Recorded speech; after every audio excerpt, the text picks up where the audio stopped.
লাল বানায় ফেলেন। রোগটার নাম কি বাবা? অ্যালার্জি।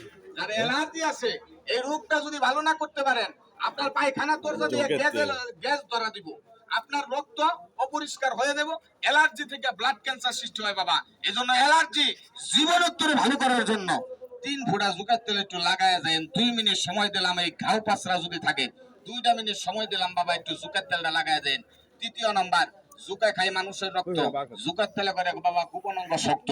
এটা আমার কথা না, এটা পবিত্র কোরআনের কথা। কোরআন থেকে আর অবিশ্বাস করা যাবে না। কোরআনের ভিতরে কোনো ভুল আছে বাবা? সন্দেহ আছে? জালিকাল কিতাব, এই সেই কিতাব, লা রাইবা ফি, কোনো সন্দেহ নেই বাবা।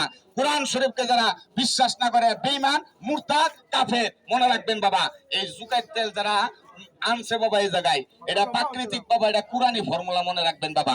এদিকে একটু দেখেন বাবা, 18 বছর 20 বছর আগে বাবা যারা বাবা এই যে গিটার গান বাজাইছিলেন, হাত মারছিলেন, আল্লাহ পাক হাত দিছে ধরার জন্য, খাওয়ার জন্য। এদিকে একটু চাপ দেন।